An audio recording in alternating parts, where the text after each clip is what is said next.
Hey guys, it's Bethany from As December Falls, and you are listening to the Music Box. Oh, absolutely insane. Honestly, the energy that the crowd was giving was absolutely incredible. And we've actually had a couple months off from doing shows. So coming back to this was wild. We had a dino in the pit, we had a sexy wizard, we had a mime. They were all crowd surfing. It was absolutely crazy. But yeah, fabulous time. Oh my God. Incredible things. This one is more our sort of our most unapologetic self. So I didn't want to do the same thing that we've already done on this album. I really wanted to push our boundaries and just experiment with sound and themes and lyrics, and I feel like we've really done that. It's been very difficult choosing singles, hence why so many have been coming out. But there is still a whole entire. I think there's just over. Well, yeah, there is. I think there's like an extra 7 or 8 songs that people haven't heard yet. So yeah, give it a listen. It's going to be great. It's going to be great.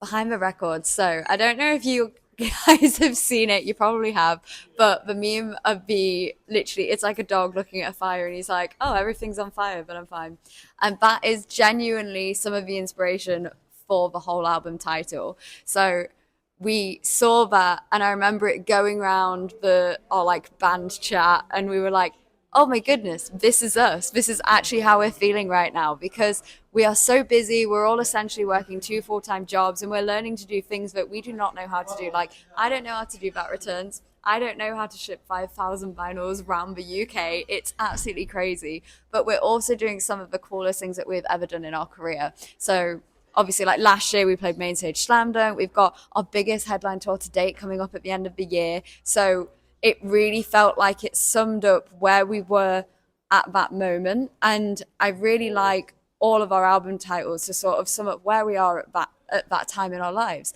And it the sentence just it did it justice as to what we're going through at the minute. So yeah. The live album. So that was purely a case of so we record every single show anyway, because if there's bits that of I don't know, maybe like something's gone a little bit wrong or someone just wanted to listen to a specific part, we have everything recorded so that we can listen back to it afterwards. And we kept getting so many requests from fans being like, we had loads of people being like, oh, I can't come to the tour, or oh, I didn't get to make it to a show. Perhaps I like, I don't know, we had lots of people like in the US, for instance, who really wanted to come, but obviously it's an expensive flight to come over. And we just kept getting asked like, oh, are you gonna release this, do that? And we were like, you know what, the fans want it. Let's let's put it out, let's do it. And we already had all the recordings, so we literally just sent that over to our mixing engineer, our producer Alex, and we were like, can you make this work? And he was like, let me give it a go. And then he sent it over, and we were like, basically deemed it okay enough that everybody could hear it. And yeah, then that's the story behind the live album. It was literally a case of the fans asked and the fans got. But I think I'm, I think it's just everything we do feels like a pinch me moment, to be honest, because I feel like I'm still not quite processing how far we've came in the last couple of years, and every opportunity that we get is a pinch me moment. Like even playing Radar today, when the energy levels rising in the room as we came off stage, you just don't really believe it until you're on there and you see everyone going crazy.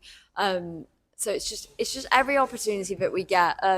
Obviously the big one was, so I've been going to slam dunk since I was like 14 years old. So um, playing main stage at Slam Dunk last year, huge pinch me moment. That was definitely a moment where I did the typical singer thing, where I was just standing there looking out at the crowd, and I was like, oh my goodness, look at where I am. And you kind of have that when I'm on stage. Sometimes I sort of have this little like out of body experience where I'm like, look at you, look at what you're doing. And yeah, that definitely happened at Slam Dunk. And then being asked to play Download, that was another huge one. Getting to number one in the rock charts with our last album, that was crazy. We had no idea that that was coming. And we were like up against like Blur and people, so it was absolutely, it was insane. It was crazy. Winning the HMA, that was also another pinch me moment.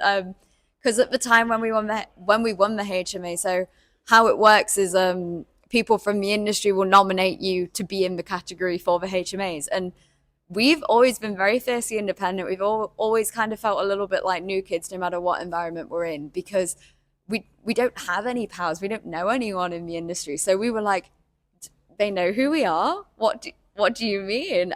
But yeah, so that was also a big pinch me because it kind of felt like that's when people were beginning to take us seriously as a band, and yeah, no, so it's just every step of the way, every step of the way.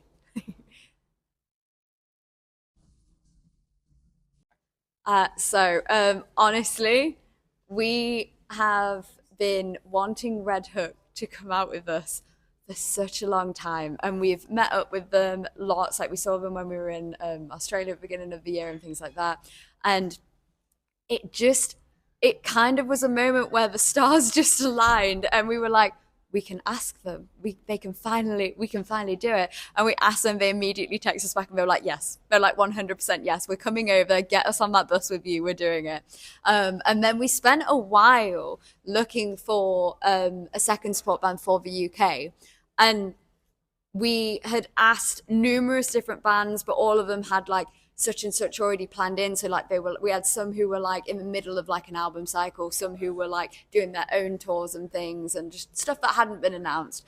And then it clicked to us all of a sudden when our booking agent was like, "Hey, I've just taken on Mahara," and we all went, "Vahara? Why have we not thought of having Vahara on? That's such a great idea." Because I love those guys. They're very lovely. So it's the end of year tour is just going to be a giant mates fest, and I'm very excited for that to be the case. But yeah.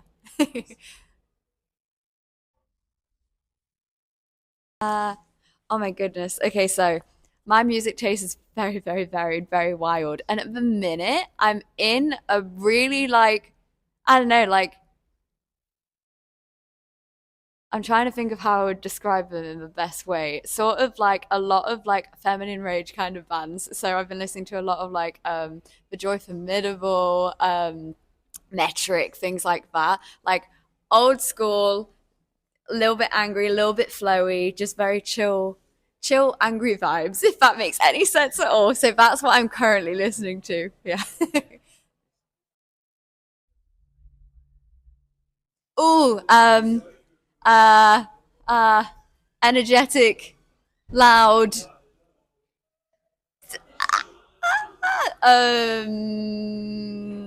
riffs. There you go. Energetic, loud riffs.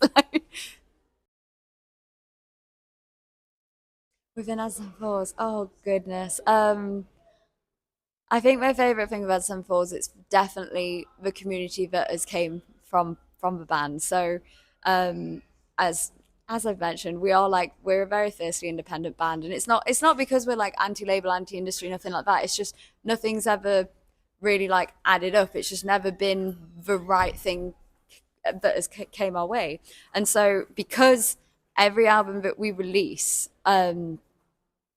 it's all funded by us. Like we don't have other people helping us. So because the fans know that every album that comes out, it's because of them. It's just we have this really deep connection. I know every band is going to say this, but I've never seen a fandom like ours. Like the community that they have built, like it's things like in our Discord channel, like someone will go in there and be like, I really want to go to SM Falls, but I've got no one to go with. I don't really go on my own. And like, you'll have like 5, 10 people literally just go in and be like, I'll be at the gig, just come and stand with us. And it's so lovely to see. And I will forever be proud of that community. Like, they're so wholesome and so lovely. And that connection that we have with them, because we're so honest and open, it runs deep. And yeah, that's my favorite thing about SM Falls. Favorite crisps? Right, okay. This may sound basic dish, but Walker's cheese and onion. I'm sorry. I try not to have them before I sing though, don't worry. Hey, thank you so much for having me.